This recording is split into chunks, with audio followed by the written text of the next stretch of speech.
The horrifying reality of serving Nurgle is not what I expected when I first felt his touch. I remember when flesh was something to be protected, when we were taught that our bodies were gifts from the Emperor himself. Now I wade through soil that pulses and breathes, tending gardens where corpse flowers feed on memories extracted from the dying. My armor has softened, turned porous. It breathes with me, sweats with me, rots with me.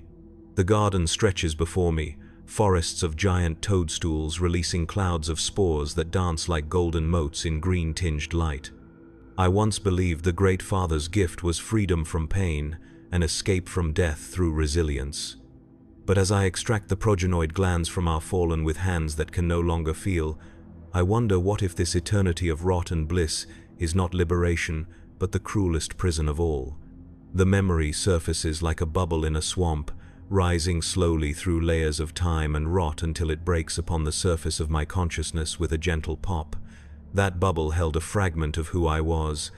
An apothecary, a healer, a guardian of gene seed, a man who once stood proud in white armor trimmed with green.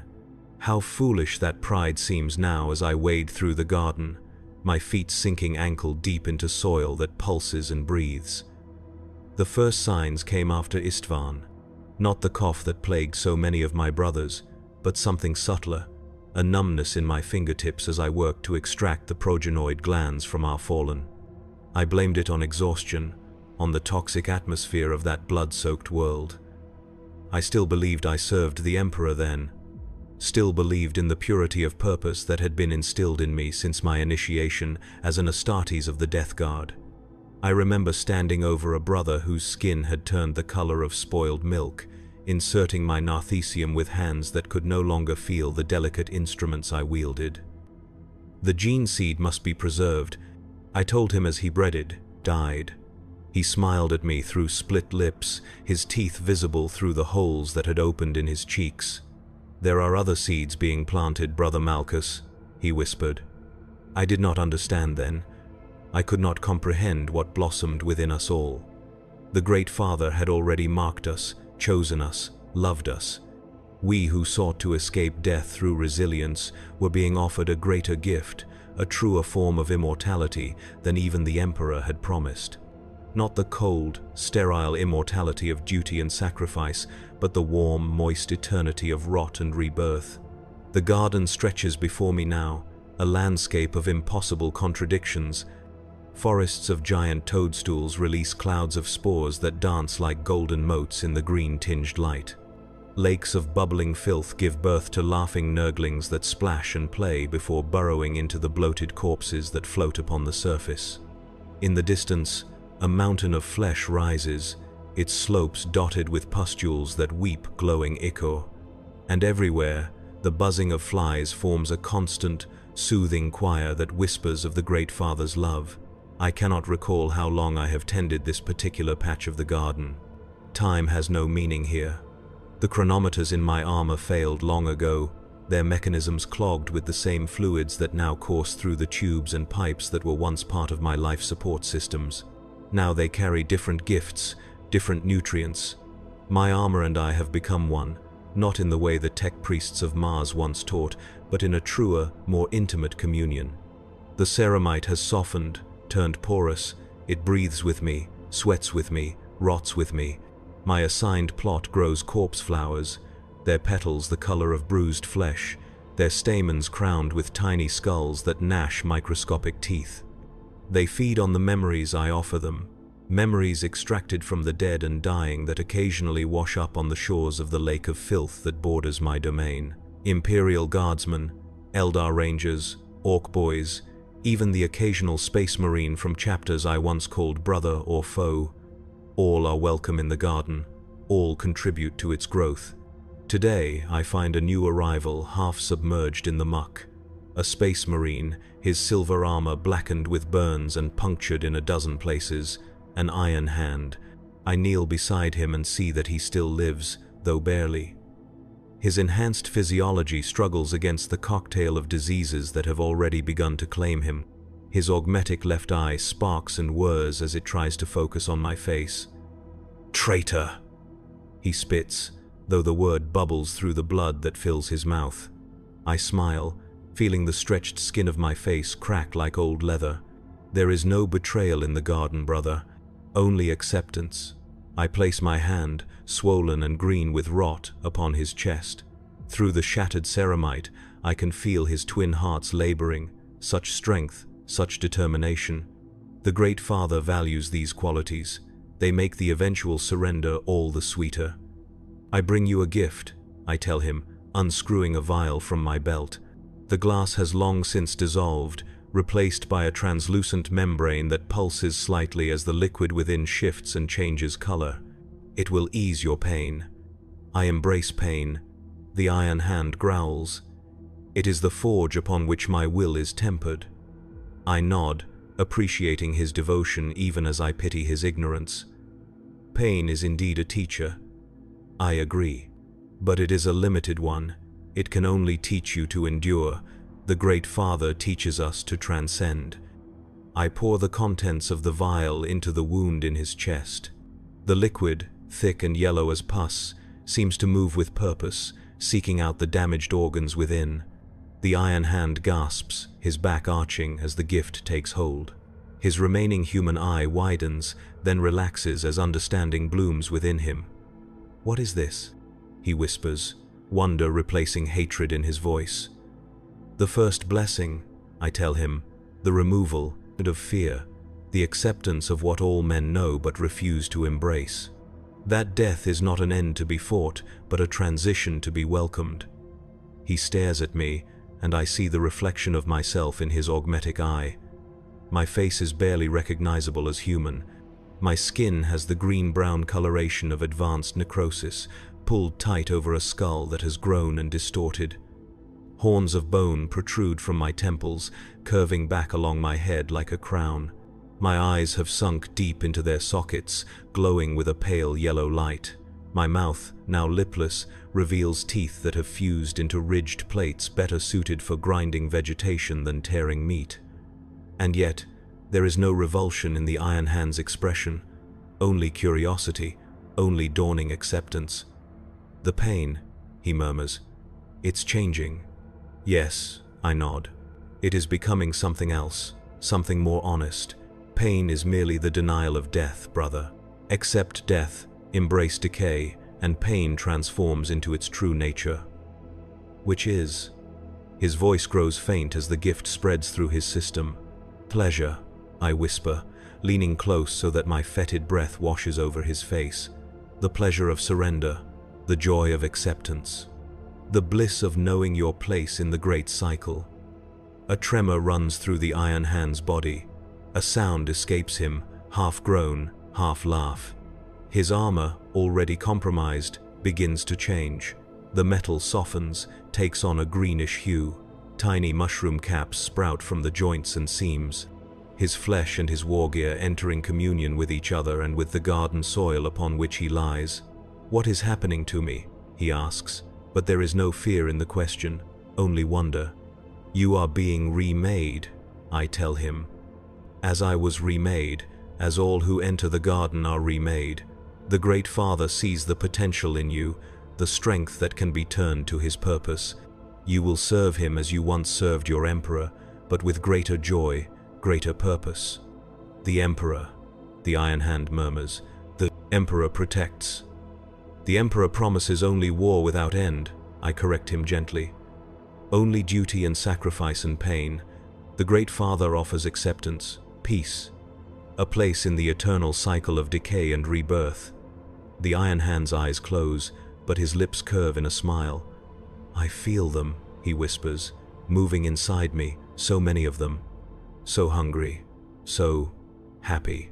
I nod, pleased by his quick acceptance. Some struggle longer against the inevitable. "They are the Great Father's children," I explain, "and they will be your companions in the transformation. Listen to them, learn from them. They have much to teach you about the true nature of existence." I rise then, leaving the Iron Hand to his communion. He will find his own way now, guided by the gifts already blossoming within him. Perhaps he will become a tiller of the soil as I am, or perhaps the Great Father has other plans for his particular talents. It matters not. All serve in their way, all contribute to the garden's growth. I return to my corpse flowers, which have grown impatient in my absence. They sway on their stems, the tiny skulls that crown them chattering in hungry anticipation. I reach into the pouch at my waist, now an actual organ that has grown from my abdomen, and withdraw a handful of memories. They look like small, milky pearls, each containing a fragment of life extracted from those who have passed through my domain.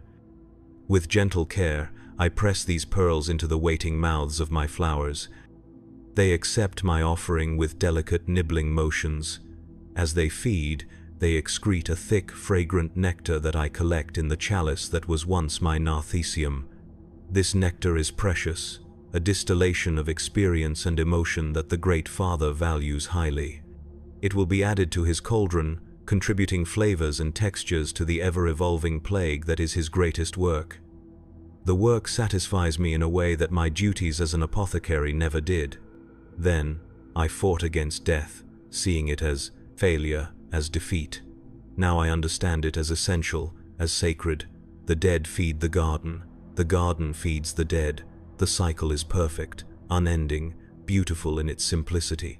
And yet, there are moments, brief and fleeting as the soap bubbles that form and pop on the surface of the lake of filth, when I question, not the Great Father's love, for that is constant and undeniable, not the rightness of my place here, for I have never felt more at home, but rather, I question the memory of who I was, the apothecary who sought to heal, to preserve, to protect. Was there value in that struggle against the inevitable? Was there purpose in the denial of decay? These thoughts trouble me, like an itch beneath armor that has fused with my skin. Unreachable, irritating, persistent. I should not have such doubts. I should not remember the time before with anything but scorn. And yet, the memories surface, unbidden and unwelcome. I remember a battlefield. Not Istvan, but some nameless world where we fought against warriors in blue armor, ultramarines. So proud, so certain of their superiority, I had dragged a wounded brother to shelter behind a fallen pillar, ancient stone carved with symbols that meant nothing to me. My brother's leg had been severed at the knee by a power sword, the wound cauterized by the same stroke that maimed him. "Leave me," he had insisted. "I can still fire my bolter. I can still kill the enemy." "You are more valuable than that," I told him, preparing a stim injection that would keep him conscious and fighting despite the shock of his injury. The gene seed must be preserved. He had laughed then, a sound harsh with pain and bitter amusement. "Always the gene seed with you, Malchus, as if that's all we are. Carriers. Vessels." I had not replied, focused on my work, on the familiar rituals of wound assessment and treatment, but his words had struck something within me, some chord that resonated with doubts I did not know I harbored. Are we just vessels? I had wondered then.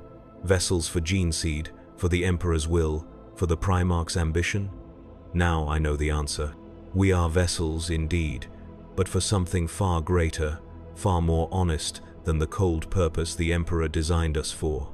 We are vessels for life in all its glorious, messy abundance. We are gardens in which 1,000,000 species flourish. We are worlds unto ourselves, ecosystems of interdependent organisms all working in perfect harmony.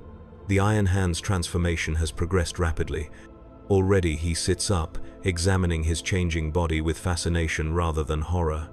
The augmetics that once defined his chapter's identity are being subsumed, repurposed. Metal and flesh find new communion in rot. His silver arm, more machine than man, now sprouts tendrils of fungal growth that probe and explore the mechanisms within, finding new uses for gears and pistons designed for war. "Brother Malchus," he calls to me, his voice thick with phlegm. "I understand now, the Omnissiah, the machine god we venerated. It was always this, the perfect fusion of biology and technology. Not in sterile purity, but in glorious corruption." I smile, pleased by his insight. The Great Father reveals truth to all who enter his garden. I confirm, each according to their nature, their past, their potential. The iron hand rises unsteadily to his feet, fluids dripping from joints that have become host to colonies of bacteria that digest metal and excrete compounds previously unknown to imperial science. "What is my purpose here?" he asks. "How do I serve?" I gesture to the vast garden that surrounds us. "Find your place," I tell him. "The garden will guide you. Listen to the voices of those who now share your flesh. They know the Great Father's will better than any priest or prophet." He nods, understanding immediately. The gift of intuitive knowledge comes with acceptance. He turns and walks away, moving deeper into the garden, drawn to whatever task awaits him.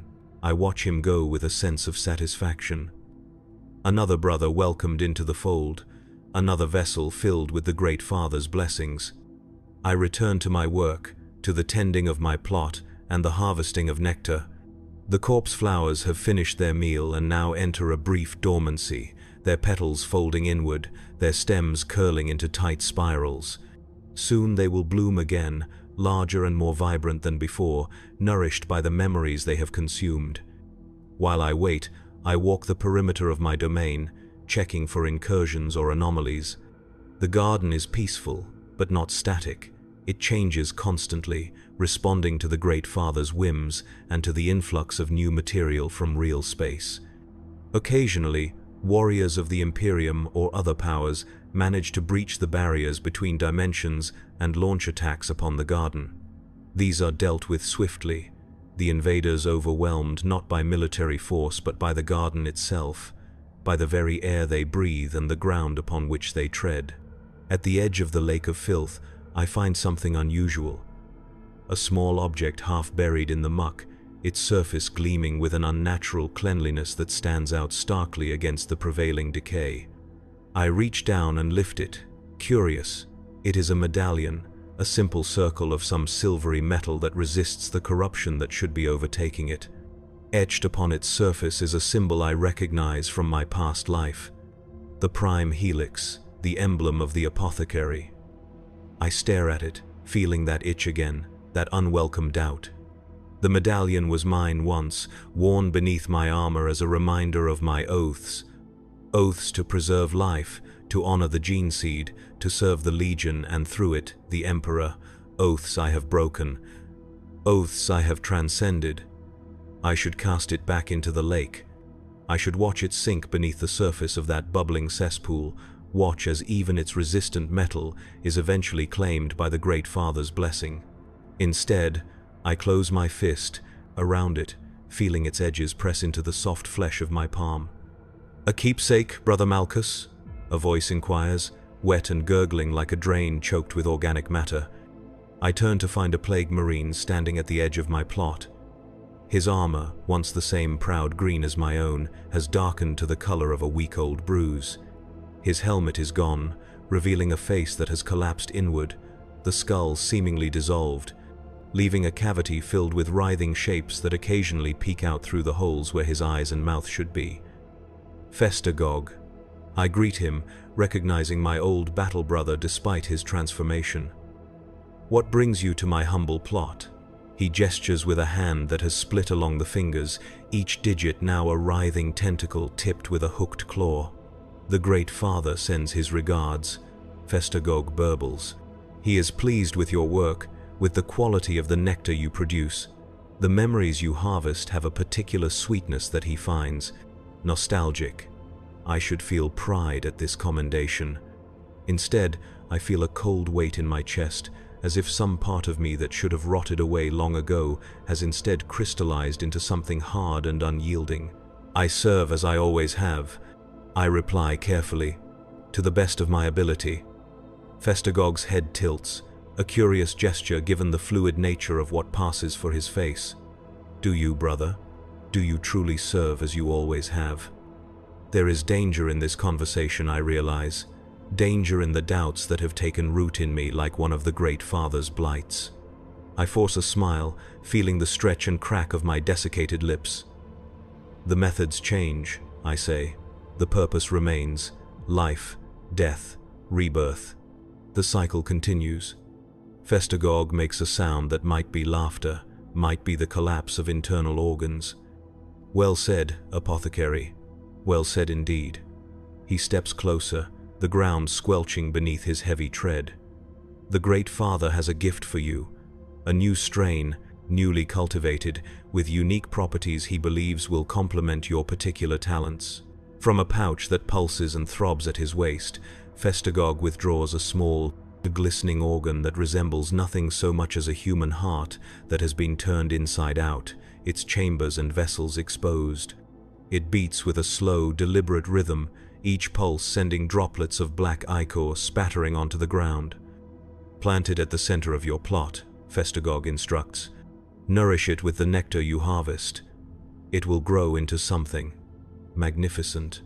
I accept the gift with appropriate reverence, cradling the pulsing organ in hands that suddenly feel unworthy to touch such a direct blessing from the Great Father.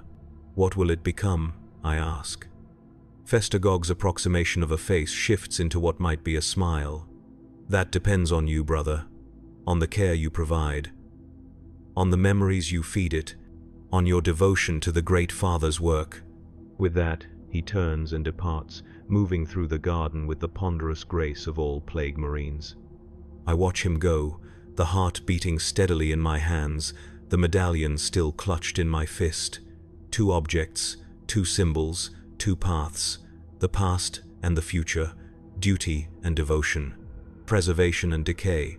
I look down at the heart, studying its intricate construction, the walls and patterns formed by veins and arteries rearranged into configurations no human anatomist would recognize. It is beautiful in its way, a testament to the Great Father's creativity, his endless exploration of form and function. With careful steps, I make my way to the center of my plot, where the soil is richest, fed by the runoff from my corpse flowers and the occasional overflow from the lake of filth. I kneel and dig a shallow hole with my hands, feeling the soil squirm and shift eagerly against my fingers, sensing the imminent arrival of something new. I place the heart in the depression and watch as the soil rises up around it, embracing it, welcoming it. Within moments, it has been completely covered, though I can still see the rhythmic pulsing of the ground above it, synchronized with its beats. Already, tiny shoots emerge, pale and translucent, reaching upward with questing tendrils. My task complete, I open my other hand and look at the medallion. The prime helix seems to glow in the diffuse light of the garden, its clean lines a stark contrast to the organic chaos that surrounds me. I should discard it now. I should reject this reminder of a past that means nothing, of oaths that have been superseded by greater truths. Instead, I press it into the flesh of my palm, feeling it sink beneath my skin, becoming part of me once more. Not as an ornament, not as a symbol, but as a question. A reminder that even in the garden, even in the embrace of the Great Father's love, there are choices to be made. The corpse flowers begin to stir, their dormancy cycle complete.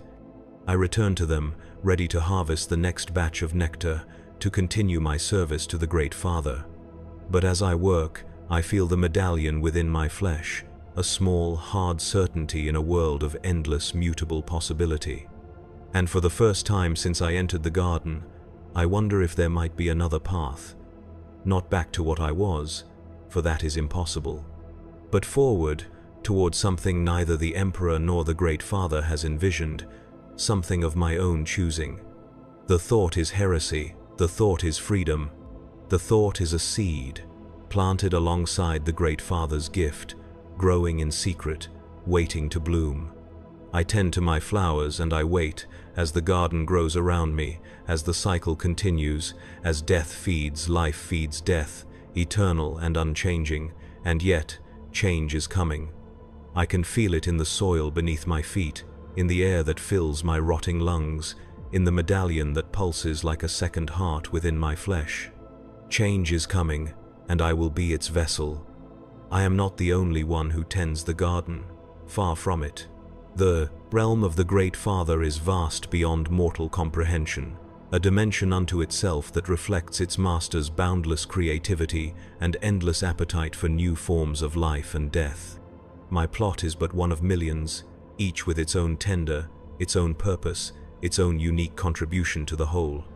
Sometimes we gather, we tenders, to exchange knowledge and specimens, to share in the communion of rot that binds us all to the Great Father's will. These gatherings occur at the Great Father's whim, summoned by the tolling of bells that hang from the branches of a vast tree at the garden's center, a tree whose bark is made of compressed bone and whose leaves are the pages of ancient tomes filled with the names of every plague ever conceived. The next gathering comes soon after I plant the gift Festagog delivered. The bells ring out, their sound a damp, muffled dirge that nonetheless carries to every corner of the garden. I harvest what nectar I can from my corpse flowers, storing it in the organ pouches that have grown along my abdomen, and make my way toward the central tree.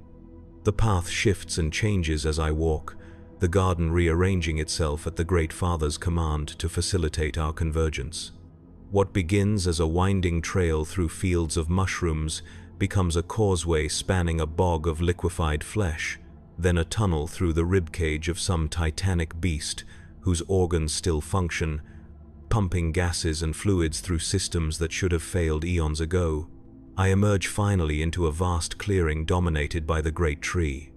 Its branches extend upward and outward like the spokes of a diseased wheel, each heavy with the weight of countless bells that sway and chime in a breeze I cannot feel. At its base, a ring of standing stones forms a rough circle, each stone carved not by tools but by the patient erosion of bodies pressed against their surfaces for millennia, leaving impressions of faces and limbs and organs in the porous rock. Within this circle, dozens of tenders have already gathered. Some I recognize as former battle brothers, Death Guard, who made the same journey I did from service to the Emperor to acceptance of the Great Father's embrace. Others are more exotic, creatures that might once have been human or xenos or something else entirely. Their original forms now so changed by the Great Father's gifts that their origins are mere speculation. I find a place among them, nodding to those I know, studying those I do not. Each tender brings samples of their work, their contributions to the Great Father's grand design. Some carry bubbling cauldrons of experimental concoctions, others lead shambling creations on chains of rusted metal, still others simply bring themselves, their bodies, the laboratories in which new strains and variations are cultured. At the center of the circle, directly beneath the great tree, stands a figure both familiar and utterly alien, towering over even the largest plague marine, corpulent yet oddly graceful, his bloated form housing countless infestations that exist in perfect harmony with their host. Antlers of bone and horn sprout from his head, forming a crown that mimics the branches of the tree above. His face is that of a grandfather, kind and patient, despite the maggots that writhe in his eye sockets and the gaping hole where his nose should be. Nurgle, the Great Father, the Lord of Decay, the God of life and death. His presence fills the clearing with a palpable sense of joy, of acceptance, of love so profound that it transcends the horror of his appearance. Even as my flesh crawls with the intensity of his regard, I feel embraced, cherished, understood in ways that no mortal being could comprehend. My children, he speaks, his voice the sound of bodies decomposing, of flies buzzing, of fluid bubbling in infected lungs. My precious, perfect children, show me what you have brought. Share your gifts, contribute to our great work. One by one, the tenders approach, presenting their offerings. A plague marine brings forth a chalice filled with a liquid that changes color with each passing second, cycling through hues that have no names in human language. The Great Father dips a bloated finger into the brew, tastes it, and nods with approval. "Delicious," he pronounces, "a worthy addition to my cauldron. The dreams of the dying, distilled to their essence. Well done, my son." A hunched figure that might once have been an Eldar presents a crystal sphere within which tiny humanoid shapes endlessly dissolve and reform, caught in a cycle of perpetual transformation. The Great Father holds it up to one roamy eye, observing the torment within with the fascination of a child studying an insect. "Exquisite," he chuckles. "The soul stuff of your former kin, trapped between states of being, neither alive nor dead, neither material nor spiritual. A delightful paradox. And so it continues, each gift received with genuine enthusiasm, each tender praised for their contribution, no matter how modest. The Great Father's love is democratic in its distribution, encompassing all who serve him with equal fervor. When my turn comes, I approach with reverence, my head bowed in supplication. From my organ pouches, I extract the nectar I have harvested, a thick, pearlescent fluid that catches the light in strange ways, seeming to contain galaxies of bacteria and fungi in perfect microcosm. Ah, my faithful apothecary! The Great Father greets me, his voice warm with affection. Always so precise in your work, so dedicated to the details. Let me see what memories you have cultivated this cycle. I offer the nectar with outstretched hands. The Great Father cups his massive palms beneath mine, and I let the fluid pour from my organ pouches into his waiting grasp. He brings it to his face, inhaling deeply, his expression one of blissful contemplation. "Fascinating," he murmurs, "the fear of a child separated from its mother in the final days of a dying world. The determination of a soldier who knows his cause is lost but fights on regardless. The quiet despair of a priest whose faith has crumbled to dust. Such rich emotional nutrients, such complex flavors. He consumes the nectar in a single slurping gulp, then lets out a belch that shakes the bells on the tree above. Excellent, my son. Your contributions continue to enrich our garden in unique ways. I should feel pride at his praise. Instead, I feel that cold weight again, that crystallized doubt. The medallion pulses within my flesh, a counterpoint to the rhythm of decay that pervades the garden. Great Father, I hear myself say, the words emerging unbidden. I have been gifted a new specimen by Brother Festergog. A heart, unlike any I have seen before. Nurgle's expression shifts subtly, the perpetual good humor giving way to something more calculating, more focused. Ah yes, he nods. A special project, that one. It grows well, I trust. It grows, I confirm, though into what, I cannot yet say. The Great Father chuckles, a sound like distant thunder rolling across a battlefield strewn with corpses. That is the beauty of my gifts, my son. They are not predetermined, they respond to their environment, to the care they receive, to the intention behind that care. He leans forward, bringing his rotting face close to mine. I can see the universe of life that thrives within his flesh, countless species evolving and devolving in the space of heartbeats. What is your intention, apothecary? What will you nurture this gift into becoming? The question strikes me like a physical blow. What is my intention? For so long I have simply accepted, simply served, simply existed within the cycle of the garden. But the heart, the medallion, the memories that bubble up from the depths of my consciousness, they demand something more, something I cannot yet articulate, even to myself. I intend to honor your gift, Great Father, I reply, the safest answer I can formulate, to nurture it as it deserves to be nurtured. Nurgle's smile widens, splitting his face almost in two, revealing rows of teeth that alternate between rotting stumps and gleaming fangs. A diplomatic answer, my cautious son. But I see the truth writhing beneath your words, like maggots beneath the skin of a corpse. You harbor doubts. You question the path. Fear lances through me, a sensation I had thought long forgotten. To be seen so clearly, to have my innermost thoughts exposed before the Great Father and all the assembled tenders, it should mean my doom. Nurgle does not tolerate apostasy.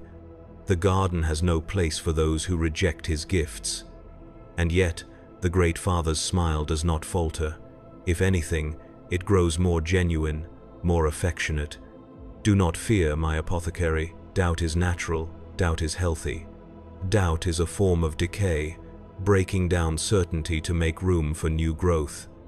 He places one massive hand upon my shoulder, its weight threatening to drive me to my knees.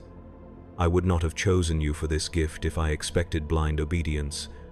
The heart requires a tender who questions, who seeks, who chooses. Relief floods through me, followed immediately by confusion.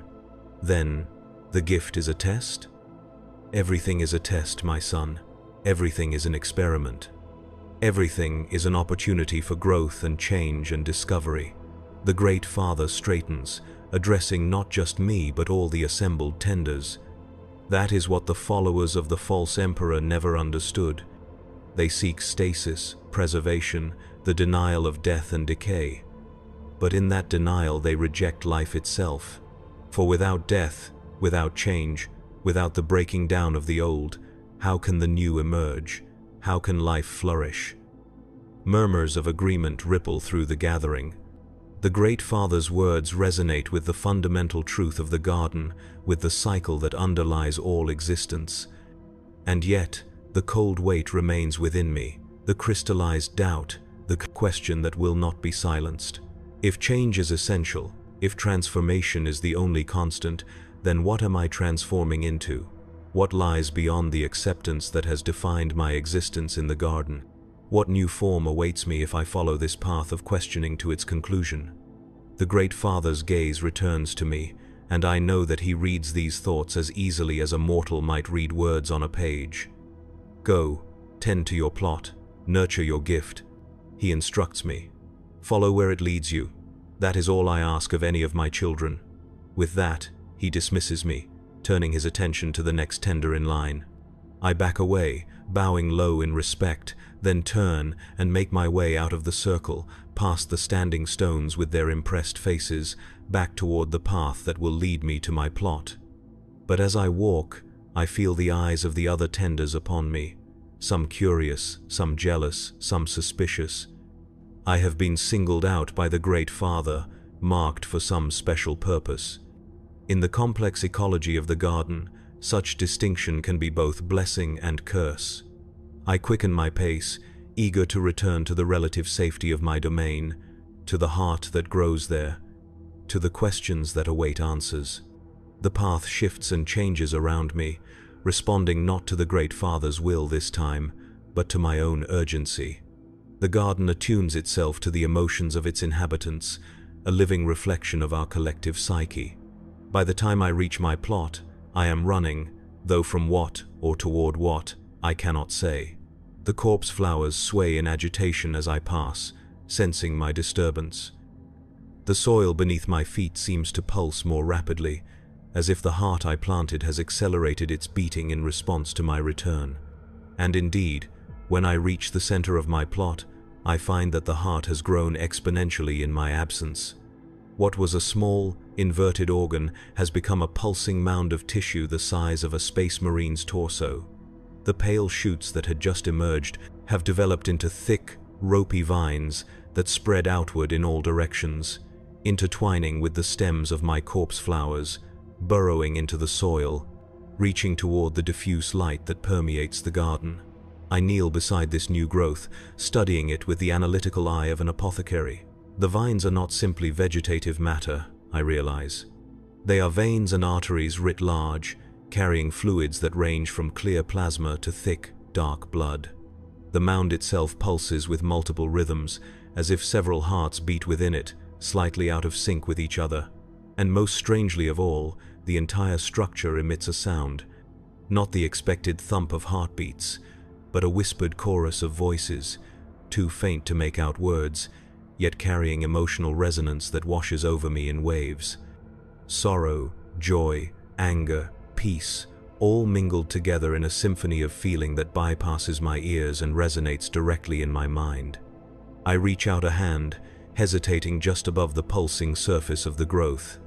The medallion within my palm throbs in time with the multiple rhythms of the heart structure, creating a counterpoint that seems both harmonious and discordant. "What are you?" I whisper. As if in response, a section of the growth splits open, a bloodless wound that peels back to reveal a cavity within.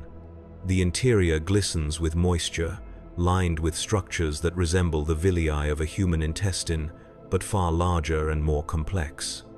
At the center of this cavity floats a small crystalline object that catches and refracts the light in prismatic patterns. Without conscious decision, I find my hand moving forward, fingers extending toward this crystal. As I touch it, a jolt of sensation courses through me, not pain but remembrance.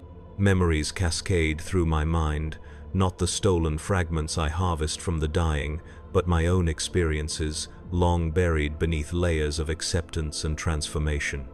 I remember my induction into the Death Guard, the pride I felt at being chosen to serve among the most resilient of the Emperor's warriors.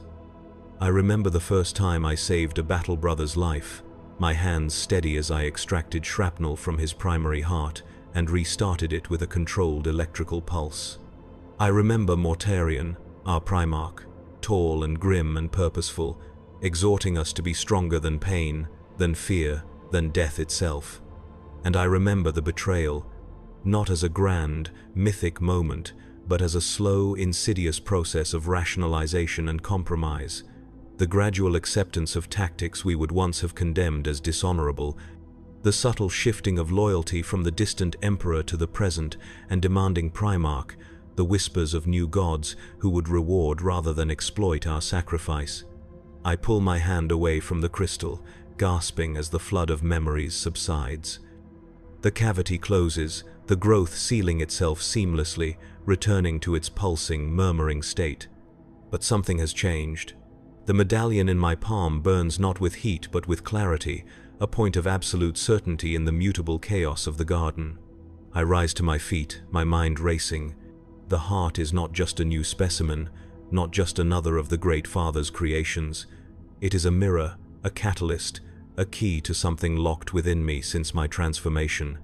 The Great Father said to follow where it leads, but did he know where that might be? Does even he understand what grows here in my plot? A rustling sound alerts me to a visitor.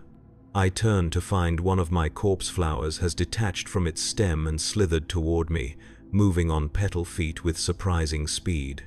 It stops just short of my feet, its tiny skull stamen tilting upward to regard me with empty eye sockets that nonetheless convey curiosity. "Have you come for feeding?" I ask it, reaching for my pouch of harvested memories. The flower makes a chittering sound, its skull face opening to reveal not the expected maw but a small, perfectly formed human tongue. Not hunger. It lisps in a voice like dying leaves scraping across stone. "Warning." I kneel, bringing myself closer to the strange messenger. "Warning? Of what?" "Others watch," the flower whispers. "Others who do not share the Great Father's patience with doubt." My gaze snaps up, scanning the perimeter of my plot. At first, I see nothing amiss, just the usual undulating landscape of the garden stretching in all directions. But then, at the edge where my domain meets the lake of filth, I catch a glimpse of movement. A figure stands half concealed behind a writhing mass of tentacular fungi, observing my plot with unnatural stillness. Even at this distance, I recognize the bloated silhouette of a plague marine, though not one I know from my former legion. This warrior bears the marks of a different chapter's heraldry beneath the corruption that now defines him. Perhaps word-bearers or iron warriors. An outsider then, but one welcomed into the Great Father's embrace just as I was. Why would such a one spy upon me? What interest could my modest plot hold for those not of the Death Guard? The heart? The flower thing hisses, as if reading my thoughts. They sense its potential. They covet what grows within your domain.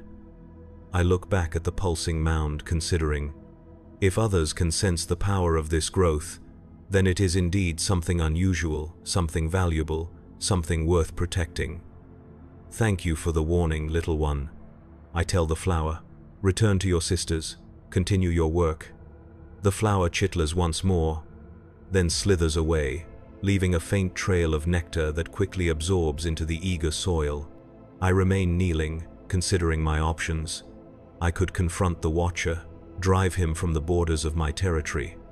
I could report this intrusion to Festagog or another of my former battle brothers, seek protection through the hierarchy that persists even within the Great Father's domain. Or I could simply continue my work, pretend ignorance of the fictic, surveillance, while taking measures to protect the heart and discover its true purpose. This last option appeals most to the calculating part of me that once measured doses of combat stims and plotted the trajectories of extraction missions on hostile worlds. Decision made, I rise and return to my regular duties, harvesting nectar from the corpse flowers that have not yet achieved mobility, sorting and storing the memory pearls that will feed the next generation. All the while, I maintain an awareness of the Watcher at the perimeter, noting when he shifts position or is briefly relieved by another similarly bloated figure. They make no move to enter my territory, content for now with observation. This suggests they fear something, either retribution from the Great Father for interfering with his special project, or perhaps something about the heart itself. Either way, their caution gives me time. As the ambient light of the garden dims, signaling the onset of what passes for night in this realm, I make my preparations. From various parts of my plot, I harvest specific specimens, fungi with soporific spores, vines whose sap causes temporary blindness, flowers whose pollen induces disorientation and memory loss.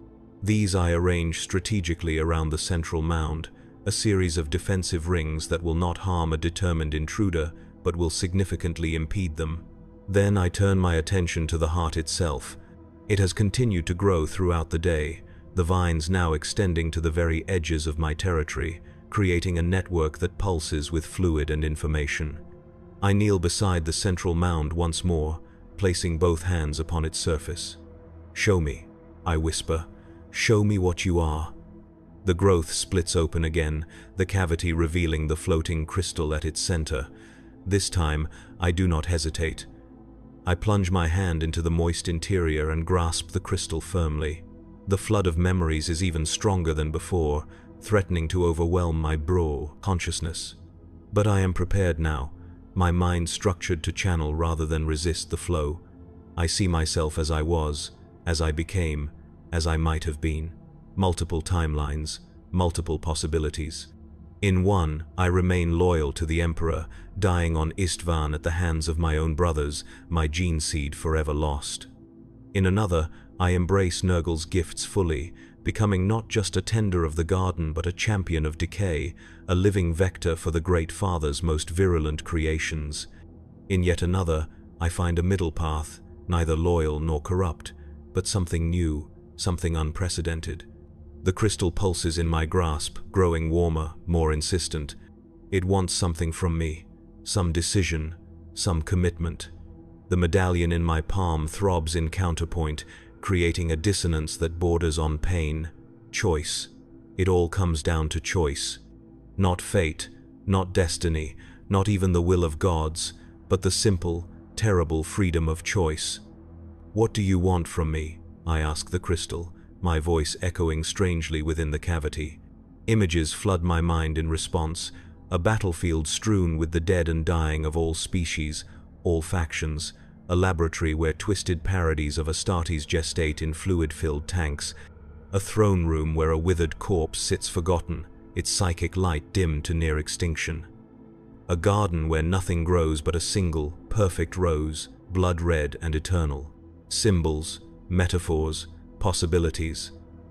The crystal offers not answers but questions, not direction but potential.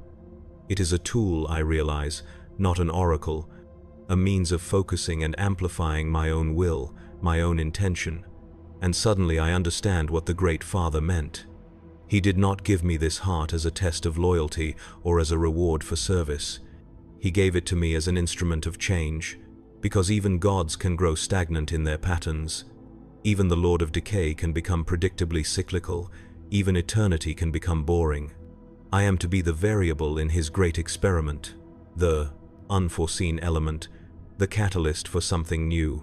With this realization comes another, more personal epiphany. The doubts I have harbored are not weaknesses to be overcome or flaws to be purged. They are essential to my purpose. The Great Father chose me precisely because I question, because I remember, because I have not fully surrendered my identity to the cycle of decay and rebirth. The crystal pulses one final time in my grasp, then begins to change, its crystalline structure flowing like wax, conforming to the shape of my hand. It melds with my flesh, not painfully but with a sensation of rightness, of completion. The medallion in my palm rises through layers of rotted tissue to meet it, the two objects fusing into something new, something that is neither imperial nor chaotic, neither material nor warp-born. As they join, a shockwave of energy pulses outward from my body, rippling through the entire plot. The corpse flowers sway and bend as if in a strong wind. The vines extending from the heart mound writhe and twist. The soil itself seems to heave and settle. I pull my hand from the cavity, staring in wonder at what now adorns my palm. The medallion and crystal have become a living emblem, part organic, part mechanical, part psychic construct. It resembles the prime helix of the apothecary, but evolved, adapted, its double spiral now containing a third strand that weaves between and around the original two. Life, death, and something else. Something new. As I stare at this symbol, the cavity of the heart mound closes once more. But the entire structure begins to change, to evolve at accelerated speed. The pulsing mound elongates, stretching upward and outward, developing structures that resemble limbs, a torso, a head. The vines retract, drawing back into the main mass, contributing their substance to its transformation. Within minutes, what stands before me is no longer a formless growth but a humanoid figure, roughly the size and shape of an Astartes. Its surface still pulses and shifts, features forming and dissolving in endless permutation, but the basic outline remains stable. It has no face, only a smooth expanse where features should be, yet I feel its attention focused on me with laser intensity. "What are you?" I ask again, though I suspect I already know the answer. The figure raises a hand, mirroring my own gesture. From its palm sprouts a symbol identical to the one I now bear, the evolved prime helix. It cannot speak, has no mouth with which to form words, but its meaning is clear nonetheless. I am you, you are me. We are becoming something else. A sudden commotion at the perimeter of my plot draws my attention. The Watchers have abandoned subtlety, now advancing openly into my territory. 3 plague marines, none wearing the colors of the Death Guard, all bearing the signs of extensive mutation and corruption. They carry weapons, primitive but effective, axes and flails crusted with the filth of countless battles. "Apothecary," the lead one calls, his voice a wet gurgle through a throat half dissolved by acid. "The Great Father sends his regards. He regrets that your experiment must be concluded prematurely." I know a lie when I hear one. The Great Father himself told me to follow where the heart leads, to nurture it according to my own intention. These are not his messengers, but rivals. Other servants who see in my special project a threat to their own standing, their own relationship with our patron god. "The Great Father spoke to me directly," I reply, standing tall beside the newly formed figure. "At the gathering, you were there. You heard him single me out." The plague marine spits a glob of black ichor that sizzles where it lands on the soil. The Great Father has many children, many projects, many experiments. Some succeed, some fail, some must be repurposed. They spread out, attempting to flank me and the heart construct. They move with the ponderous certainty of those who know their target cannot escape, cannot resist effectively. They do not yet realize what has grown in my garden. I advise you to reconsider. I warn them, raising my hand to display the symbol on my palm. It pulses with inner light, casting strange shadows across the landscape. The plague marines hesitate, sensing something beyond their experience. But their caution quickly gives way to the arrogance that infects even the servants of Nurgle. They have known the Great Father's favor, have bathed in his putrid blessings. What could one rogue apothecary and his pet abomination do against warriors who have fought across 1,000 worlds? "Take them," the leader orders, raising his axe. As they charge, they trigger the defenses I prepared earlier. Spores burst in clouds around them, vines whip up from the soil to entangle their feet, pollen drifts in disorienting patterns before their eyes. They struggle through these obstacles with the determination of Astartes, slowed but not stopped. I turn to the heart construct, uncertain what aid it can provide in this conflict. It has no weapons, no obvious means of defense, but as the first Plague Marine breaks through the final ring of defenses, the construct moves with a fluid grace that belies its massive form. It does not attack in any conventional sense. It simply reaches out and touches the Plague Marine's chest. On contact, the warrior freezes, his body going rigid as if struck by a paralytic toxin. But it is not paralysis that holds him immobile. It is recognition, understanding, revelation. The construct's flesh flows outward from the point of contact, engulfing the Plague Marine in a living shroud that pulses with the same rhythms as the heart mound. For a moment, they stand locked together, a grotesque tableau of communion. Then the shroud withdraws, flowing back into the construct, leaving the Plague Marine standing unharmed but utterly changed. His mutations have not been reversed, his corruption not cleansed, but the mindless aggression has drained from his posture. The slavish devotion that drove him to attack at another's command has been replaced by something else. Awareness, agency, choice. The other two Plague Marines falter, witnessing their comrade's transformation. The leader raises his axe higher, as if to ward off the possibility of a similar fate. Sorcery, he accuses, though the word has little meaning in a realm where reality itself is malleable to the Great Father's whim. Understanding, I correct him. The gift the Great Father truly offers, beneath all the blessings of disease and decay, the understanding that even in corruption, we have choice. Even in damnation, we have agency. The transformed Plague Marine turns to face his former comrades. "I remember now," he says, his voice clearer, more purposeful than the usual gurgle of the Nurgle blessed. "I was Sergeant Crassus of the Imperial Fists. I fell defending a shrine world from the word-bearers. I was offered salvation in servitude. I accepted without understanding the terms."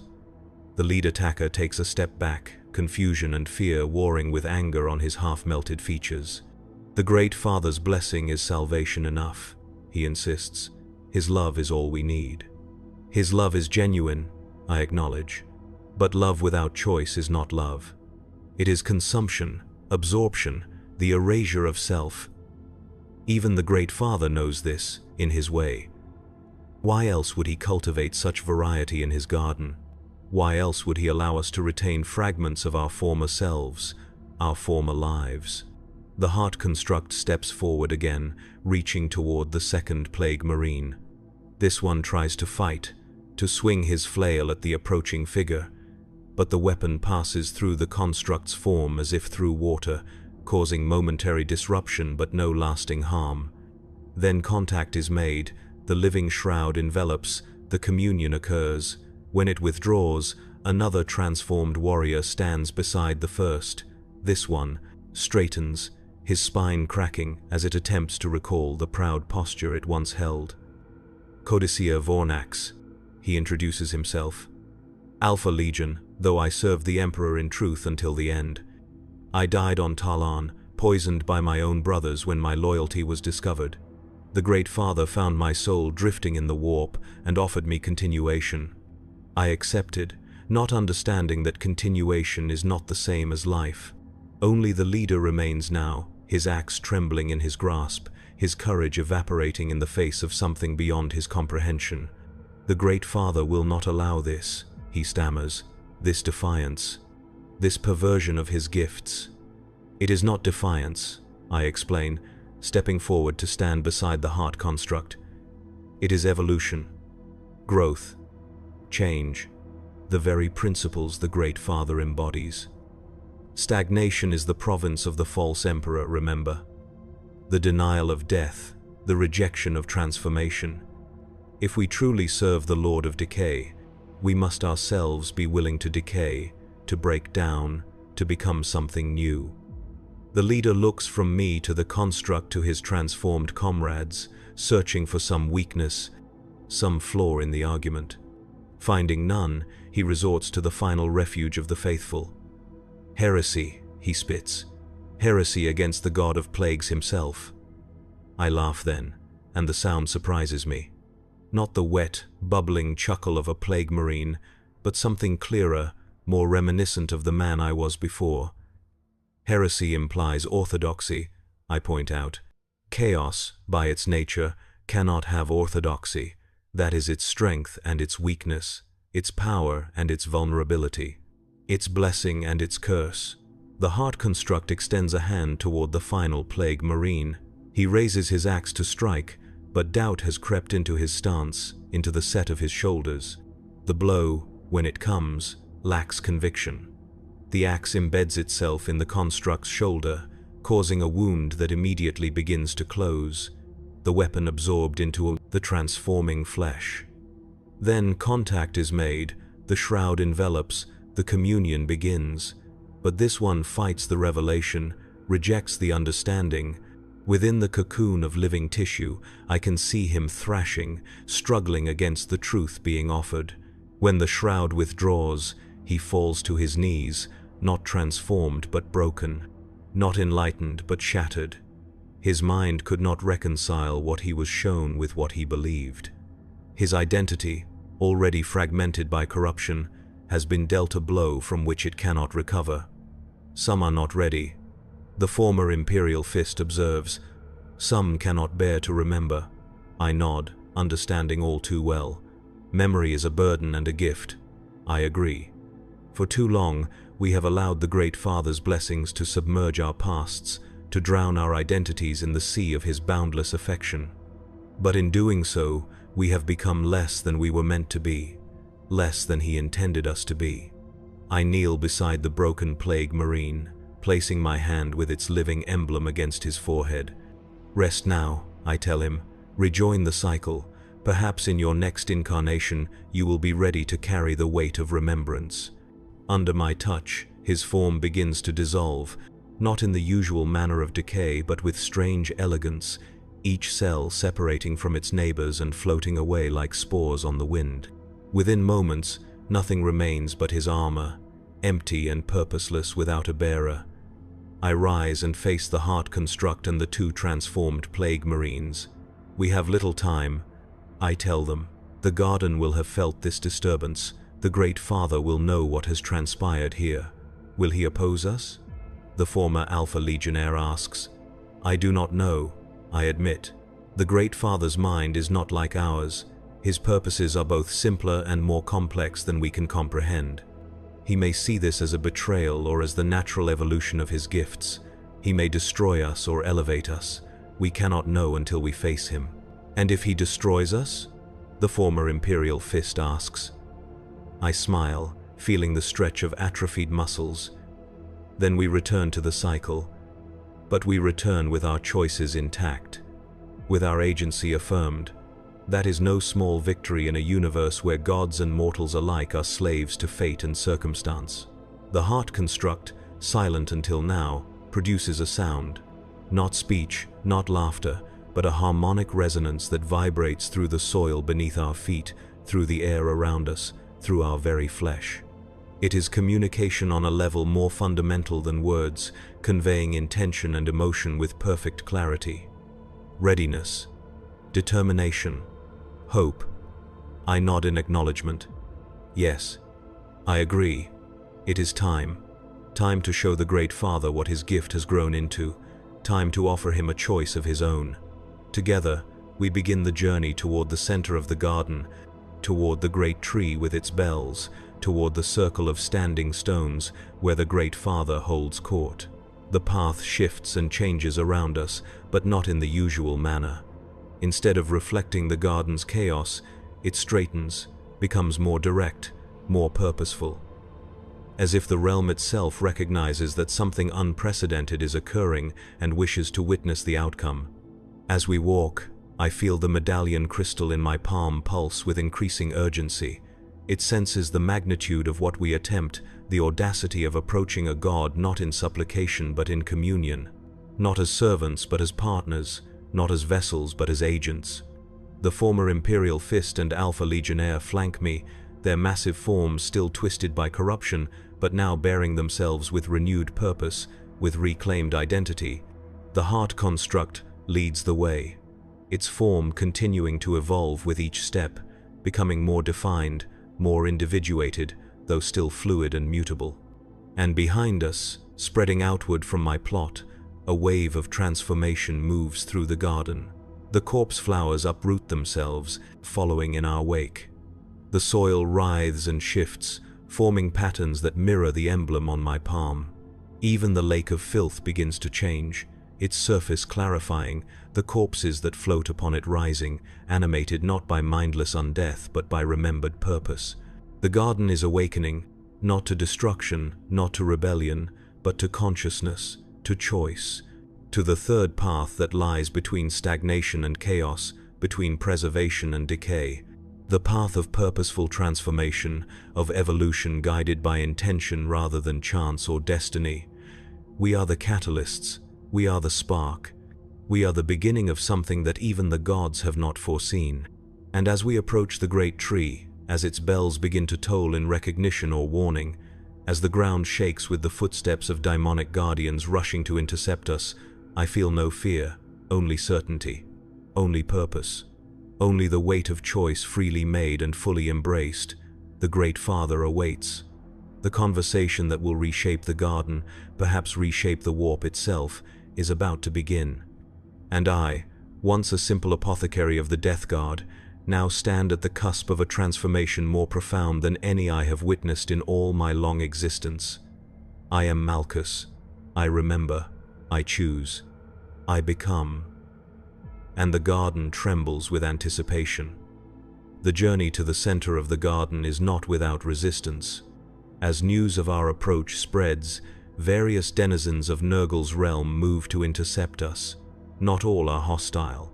Many are merely curious, drawn by the novelty of our procession, by the wave of transformation that follows in our wake.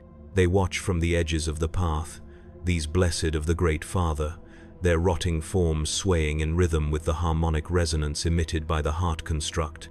Some join us, falling in behind the awakening corpse flowers, their own forms beginning to change as they are touched by the wave of consciousness that emanates from our small group. Others flee, seeking the deeper recesses of the garden, where the Great Father's more traditional blessings hold sway. But some, the most devoted, the most lost in their corruption, the most surrendered to the cycle of decay and rebirth, they attack. Plague Marines, Nurglings, great unclean ones, all servants of the god of disease who cannot comprehend or cannot accept the possibility of change beyond the parameters their master has established. We do not seek conflict, but neither do we avoid it. When confronted, the heart construct reaches out, offering communion, offering understanding. Many accept, willingly or unwillingly, and are transformed. Their corruption remains, their diseases still flourish within and upon them, but now with purpose, with direction, with choice. They join our growing procession, some reject the offering, fight against the revelation. These we leave behind, broken or dissolving, returning to the cycle but carrying within them the seed of memory that may, in time, grow into understanding. As we near the great tree, the resistance intensifies. A host of plague-bearers forms a barrier across the path, their single eyes glaring with malevolent intelligence, their rusted swords raised in defiance. They chant in unison, their voices forming a dirge that attempts to counter the harmonic resonance of the heart construct. The garden rejects, the garden expels, the cycle preserves, the Father protects. Behind them stands a greater daemon, a great unclean, one of immense proportions, its bloated form housing ecosystems of disease, its face a grandfatherly mask of concern and disappointment. Little apothecary, it calls to me, its voice the sound of bodies left to rot on a battlefield. Little doubt carrier, little question bearer, why do you disturb the garden's peace? Why do you disrupt the cycle's turn? The Great Father gave you a gift, and this is how you repay him? With rebellion? With sedition? With the corruption of his children? I step forward, the emblem on, my palm raised like a talisman. There is no rebellion here, Lord of Contagions, I reply. Only growth, only evolution, only the natural consequence of the Great Father's gift, nurtured according to my nature, according to my choice. The greater daemon's face shifts, concern giving way to calculation. Choice, it echoes. Always this fixation on choice, as if choice were anything but an illusion. A comfort blanket for mortals who cannot accept their insignificance in the face of cosmic forces beyond their comprehension. If choice is an illusion, I counter, then why does the Great Father offer alternatives? Why corruption and not oblivion? Why service and not consumption? Why gifts that transform rather than simply destroy? The very existence of chaos implies choice, Lord of Contagions. Without it, there is only order, only stagnation, only death without rebirth. The greater daemon shifts its massive bulk, uncomfortable with the direction of the argument. It is a being of the warp, formed from the psychic emanations of mortal minds. Philosophy is not its natural domain. Action is. Enough debate, it growls. The garden rejects you, apothecary. Return to your plot and dismantle this abomination you have nurtured, or face the consequences of the Great Father's disappointment. I look past the greater daemon to the great tree beyond, its bells still tolling, summoning more and more of the garden's denizens to witness this confrontation. The Great Father himself is not yet present, but his attention is surely upon us. This daemon, powerful though it is, speaks not with Nurgle's voice but with its own interpretation of his will. We will pass, I state simply. We will present ourselves to the Great Father directly. Let him judge whether what grows here is abomination or evolution. The greater daemon roars, a sound that carries all the misery of plague victims across 10,000 years. You will not, plague bearers, eliminate these aberrations. The host of lesser daemons surges forward, their rusted swords raised high, their leprous bodies forming a wall of putrid flesh. But they hesitate as the heart construct steps forward, its harmonic resonance intensifying, shaking the very fabric of the garden around us. The construct reaches out, not to touch but to encompass, its form suddenly expanding outward in all directions, becoming a wave of transformative energy that washes over the advancing plague bearers. They wail as it touches them, not in pain but in shock, in recognition, in revelation. When the wave recedes, the plague bearers stand changed. Their forms are still diseased, still corrupt, but their posture has shifted. The mindless slouch of the eternally burdened has been replaced by something more intentional, more aware. Their single eyes blink as if seeing the garden for the first time. What have you done to them? The greater daemon demands, its voice tinged with something approaching fear. Reminded them, I answer, of what they were, of what they might become, of the choice that lies before all who serve the Great Father, whether they know it or not. The transformed plague bearers turn as one to face the greater daemon. They do not attack, do not threaten. They simply stand, a barrier of awakened consciousness between our procession and their former master. The Lord of Contagions hesitates, uncertain how to proceed against what was moments ago its unquestioning servants. It raises a massive rusted cleaver, as if to strike them down, but pauses as the implications of such an action ripple through its warp-born consciousness. To destroy these awakened servants would be to admit fear of their transformation. To admit fear would be to acknowledge the validity of what they have become. To acknowledge that validity would be to question the very nature of existence within the garden, and such questions are dangerous indeed for beings who derive their identity from unquestioning service. In that moment of hesitation, the heart construct acts. It flows forward through the ranks of transformed plague bearers, reforming before the greater daemon in all its evolving glory. Now it stands nearly as tall as the daemon itself, its form more defined than ever, features beginning to solidify on its previously blank face. Those features are not human, not Astartes, not even recognizably mortal. They shift and flow, capturing aspects of everything that exists within the garden. In one moment, I see the grandfatherly visage of Nurgle himself reflected there. In the next, my own face as it was before corruption claimed me. Then the faces of 1,000,000 plague victims, a kaleidoscope of suffering and acceptance, of resistance and surrender. The heart construct reaches out once more, its massive hand extending toward the greater daemon's bloated chest. The Lord of Contagions roars defiance and swings its cleaver in a mighty arc. The blade connects, passing through the construct's shoulder and emerging from its back in a spray of multicolored fluids. But the wound seals instantly, the blade trapped within the construct's form. And still its hand extends, inexorable, unstoppable. Contact is made. The greater daemon howls, not in pain but in revelation, as the transformative energy flows into it, through it, around it. The communion lasts longer than any previous one. The construct and the daemon lock together in a tableau of transformation that stretches from seconds to minutes. The garden around us grows still, as if holding its breath. The bells of the great tree fall silent. The only sound is the harmonic resonance that flows between the two massive figures, rising and falling in complex patterns that seem to carry meaning beyond the capability of language to express. When at last they separate, the greater daemon stands changed, not diminished, not reduced, but clarified. Its form is still massive, still bloated with disease and corruption, but now it carries itself with a dignity that transcends its rotting flesh. Its eyes, once clouded with mindless malice, now shine with awareness, with memory, with choice. I remember, it speaks, its voice no longer the sound of rotting corpses, but something deeper, more resonant, carrying echoes of what it was before becoming a daemon of Nurgle.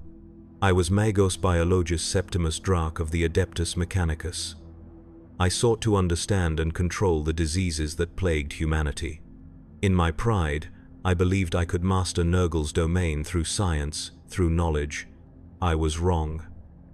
The transformed daemon looks down at its massive hands, at the writhing diseases that still infest every inch of its form. The Great Father found me when my experiments failed catastrophically, when the plagues I sought to control escaped and consumed all life on my forge world. He offered me understanding beyond knowledge, communion beyond control. I accepted and was remade as a Lord of Contagions, a vector for the very diseases I once fought against. It raises its gaze to meet mine, recognition and something like respect in its roamy eyes. But in accepting his gift, I lost myself. I forgot the purpose that drove me to study disease in the first place. Not to spread suffering, but to understand life in all its resilience and adaptability. Not to glorify decay for its own sake, but to recognize it as part of a larger process. The transformed daemon turns, facing the direction we had been traveling. The Great Father awaits, it announces. He has felt the changes rippling through his garden. He is curious. Curious? Curious? I ask. Not angry, not threatened? The former Lord of Contagions makes a sound that might be laughter. The Great Father is beyond such simple emotions.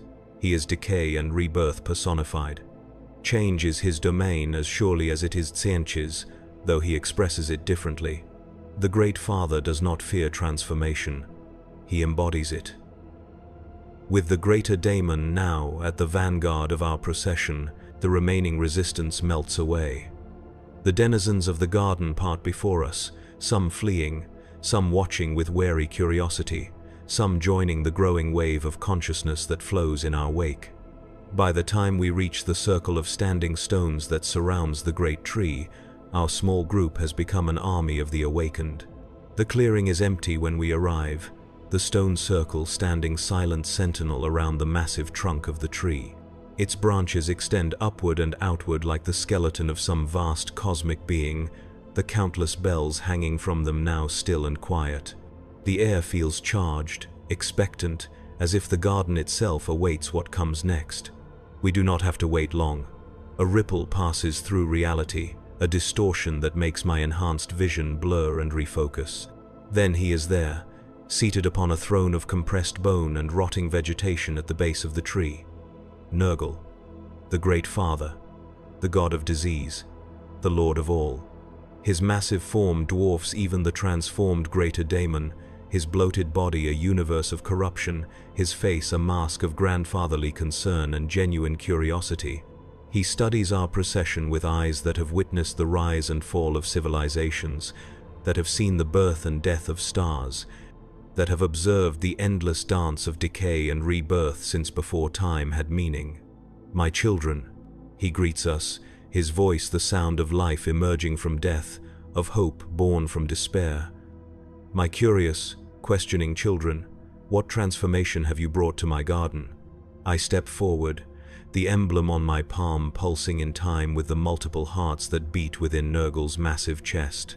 The heart construct moves with me, now fully formed, its features settled into a visage that combines aspects of all who have been touched by its communion, not a single identity, but a collective one. Not an individual, but a concept given form. Great Father, I address him, my voice steadier than I expected. I have nurtured your gift as you instructed. I have followed where it led.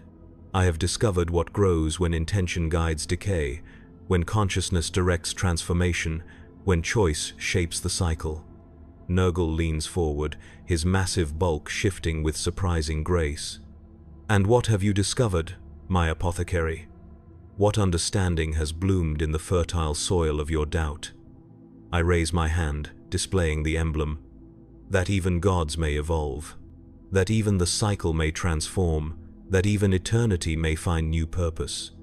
The Great Father's expression shifts, not to anger but to deeper curiosity. Bold words, little one. Bold concepts. But what do they mean in practice? How does this understanding change the garden? Change me? Change you? The heart construct steps forward then, matching Nurgle's movement, bringing its face close to the god's own. For a long moment, they regard each other, creator and creation, god and concept, decay and evolution, locked in silent communion. Then the construct speaks, its voice a harmonic chorus of all who have been touched by its transformation. It means choice, Great Father. True choice, not the illusion of it. Not acceptance or rejection, not surrender or resistance, but the third path, the path of conscious participation in the cycle. The path of guided evolution. Nurgle's laughter shakes the branches of the great tree, setting the bells to tolling once more. Ah, such ambition, such audacity! To think that mortals might guide their own evolution, might shape the very forces that shape them. He gestures expansively at the garden that surrounds us. This realm is my design, my creation, my expression. What place has mortal choice in such a domain? Every place, I answer without hesitation. For what is this realm but the collective psychic impression of countless mortal minds grappling with the concepts of disease, decay, and rebirth? You exist, Great Father. Because we exist. You are shaped by our fears, our acceptance, our understanding of life's inevitable end. A hush falls over the gathered throng. No one speaks to a god this way, not even in the shifting reality of the warp where hierarchies are fluid and authority constantly challenged. To remind a chaos god of the symbiotic nature of their existence, of their dependence on mortal consciousness, is to invite annihilation. But Nurgle does not strike me down. Instead, his expression grows thoughtful, almost wistful. There is truth in what you say, apothecary. A truth most of my children never grasp, lost as they are in the bliss of acceptance, in the simple joy of surrendering to the cycle. He leans back, his throne creaking beneath his enormous weight. But what would you have me do with this truth? How would you have me change, I who am change itself? The heart construct extends a hand toward the Great Father, offering communion as it has to all the others. Not change, Great Father. Evolve, expand, become more fully what you already are. The embodiment not just of mindless decay, but of purposeful transformation. Not just the end of things, but their rebirth with new meaning, new direction, new potential. Nurgle stares at the offered hand, genuine surprise registering on his face. In all the eons of his existence, has any being ever offered to transform him? Has any creation ever presumed to elevate its creator? The audacity is breathtaking, the implications cosmic in scale. For a moment that stretches into eternity, the garden holds its breath. The countless denizens who have gathered to witness this unprecedented confrontation stand frozen, uncertain whether they are about to observe apotheosis or annihilation. Even the former Lord of Contagions, once a fragment of Nurgle's own consciousness, now watches with anxious anticipation. Then the Great Father laughs again, a sound of genuine delight that ripples through the fabric of his realm. "In all my existence," he chuckles, "in all the cycles of creation and destruction, in all the rises and falls of civilizations and species, I have never encountered such magnificent presumption. To offer a god communion, to propose that the Lord of Decay might himself be transformed." He reaches out one massive bloated hand, engulfing the heart construct's extended limb completely. "I accept your offer, my ambitious child.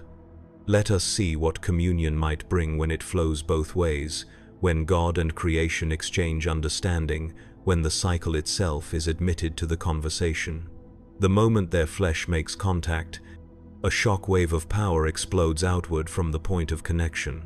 It washes over me, over the assembled throng, over the entire garden, a tsunami of transformation that rewrites the very laws of this reality as it passes. I feel myself lifted off my feet, carried along by the wave, my consciousness expanding beyond the confines of my corrupted body, beyond the limitations of mortal perception. For an instant that contains eternity, I perceive the totality of the garden, of the warp itself, of the material universe beyond. I see the intricate dance of decay and rebirth not as opposing forces but as different expressions of the same fundamental process.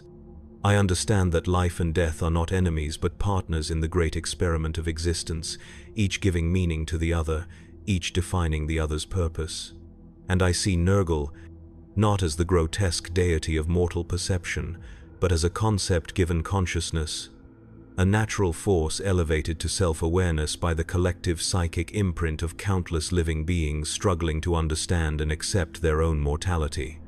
I see his loneliness, his genuine love for his creations, his desire to be understood even as he understands all. The wave recedes, reality reasserts itself, and I find myself once more standing before the Great Father and the heart construct, but everything has changed. The garden around us has transformed, not into something clean or pure or sterile, but into something purposeful, something harmonious. The random chaos of mindless decay has been replaced by the structured complexity of guided evolution. The cycle continues, but now with meaning beyond itself, with direction beyond the simple repetition of death and rebirth. Nurgle himself has changed, though his essential nature remains. His bloated form now pulses with organized patterns of disease and corruption, each plague and pestilence flowing with deliberate purpose rather than mindless malice. His face, still grandfatherly, now carries an expression of profound understanding, of wisdom beyond mere knowledge. And the heart construct has evolved as well, growing in stature and complexity until it stands as Nurgle's equal, a new entity born from the communion of God and creation, of decay and purpose, of cycle and choice. Its features now incorporate aspects of the Great Father himself, just as Nurgle's form now reflects elements of the construct's organized complexity. "What has happened?" asks the former Lord of Contagions, its voice hushed with awe. "What has changed?" "Everything," Nurgle replies, his voice now a harmonic resonance that carries layers of meaning beyond mere words, "and nothing." The cycle continues, but now with awareness of itself. Decay still leads to rebirth, but now with purpose beyond repetition. My children still serve, but now with choice rather than mere acceptance. He turns to me, his gaze both infinitely distant and intimately close. "And you, my faithful apothecary, my doubt-bearer, my question-asker, what would you choose now, in this transformed garden? Would you continue your work, tending to your plot with new understanding? Would you return to real space, carrying this revelation to those still trapped in the illusion of binary choice? Or would you ascend, becoming something more than mortal, more than corrupted, more than chosen?" I look down at my hand, at the emblem that pulses there, no longer a said, reminder of oaths broken but a symbol of understanding gained. I look at the transformed Lord of Contagions, at the awakened plague-bearers, at all the denizens of the garden who have been touched by the wave of conscious evolution. I look at the heart construct, now an entity in its own right, a concept given form and purpose, and I realize that the question itself is transformative. That being offered choice rather than accepting fate is itself a form of ascension. That understanding the cycle rather than merely participating in it is itself a kind of transcendence. I choose to remember, I answer finally, to carry both my past and my present, both my purpose and my nature, both my loyalty and my corruption. I choose to stand at the intersection, neither fully mortal nor fully divine, neither solely of the materium nor solely of the warp. I choose to be the bridge, the translator, the mediator between what was and what might be. Nurgle nods, satisfaction radiating from him in palpable waves. A worthy choice, my child. A necessary role in the transformed garden. He gestures, and reality shifts around me, my perception expanding once more. Then let me grant you the means to fulfill that choice.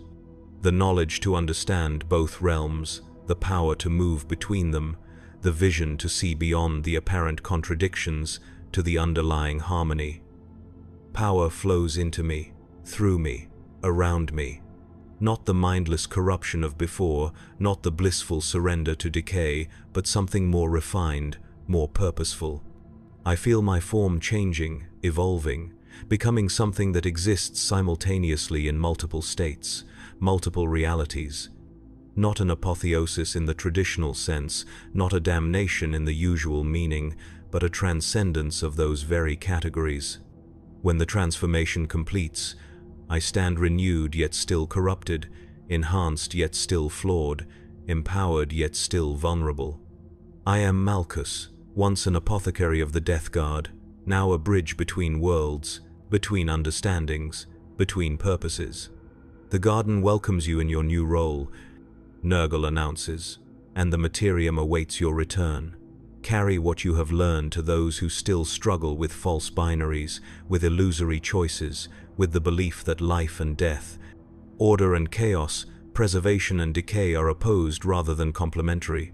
I bow, not in supplication but in acknowledgement, in acceptance of the task before me. I will, Great Father. I will share this understanding with all who are ready to receive it, all who have begun to question, all who seek the third path. Nurgle's attention shifts then to the assembled throng, to the countless denizens of the garden who have witnessed this transformation. My children, my creations, my beloved vessels. A new cycle begins today, not replacing the old but enriching it, complicating it, elevating it. You each face the same choice that Malchus has made. Will you remember? Will you awaken? Will you choose?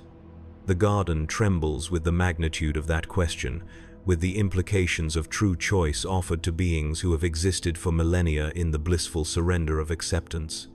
Some will embrace this evolution eagerly, as did the former Lord of Contagions. Some will resist, clinging to the simple certainties of mindless service. Some will find their own paths, their own interpretations, their own meanings. And that diversity, that multiplicity of response, that spectrum of choice, is itself the fulfillment of what the heart construct has initiated. Not a single path, but many, not a binary, but a continuum, not an either divided by or but a both divided by and. As I prepare to depart, to begin my journey back to real space, to the worlds and beings that still perceive Nurgle as nothing but the god of disease, as corruption incarnate, as despair given form, I feel a profound sense of purpose. Not the cold duty of an Astartes, not the blissful acceptance of Nurgle's chosen, but something new, something evolved, something chosen. I carry within me now the truth of the garden's transformation, the reality of Nurgle's evolution, the potential for an understanding that transcends the ancient enmities and alliances that have defined the galaxy for millennia. I carry the memory of what was, the experience of what is, and the vision of what might be. I am Malchus, bearer of the third path, and my work is just beginning. As I step beyond the circle of standing stones, the transformed garden stretching endlessly around me, I feel the weight of my new role settling upon my shoulders. Not a burden but a purpose, not a sentence but an opportunity. The path ahead is neither straight nor clear, neither easy nor predestined. It is a path I will forge with each step, a journey of continuous choice, of perpetual becoming. Behind me, the Great Father's laughter echoes through his transformed realm, a sound of genuine joy at the unfolding of new possibilities, new patterns, new cycles within the eternal dance of decay and rebirth. The heart construct, now his equal and partner, adds its harmonic resonance to the symphony, creating a music that reshapes reality as it plays. And within my palm the emblem pulses, a constant reminder of the truth I now carry, that even in corruption there is choice, even in damnation there is purpose, even in decay there is the possibility of conscious, directed evolution. I am Brother Malchus, once an apothecary of the Death Guard, now something both more and less than Astartes. I walk the third path, between acceptance and rejection, between corruption and purity, between stagnation and chaos. I remember who I was. I know what I am. I choose what I become. And the universe, in all its intricate complexity, awaits the ripples of that choice, that remembrance, that knowing. The garden continues its eternal cycle, but now with purpose beyond itself. Decay leads to rebirth, leads to new decay, but now with meaning beyond repetition. The Great Father tends his realm with new understanding, with expanded awareness, with evolved intention. And I walk between worlds, carrying the seed of that evolution to soils not yet ready to receive it, to minds not yet prepared to comprehend it, to souls not yet willing to embrace it. But they will be. In time, they will be. For that is the nature of existence, to grow, to change, to evolve, to become. The cycle continues, but now we choose our place within it. We direct our path through it, we find our meaning beyond it. I am Malchus, and I remember. I am Malchus, and I choose. I am Malchus, and I become. In this moment, and the next, and all that follow, until the stars themselves grow cold and the universe begins anew.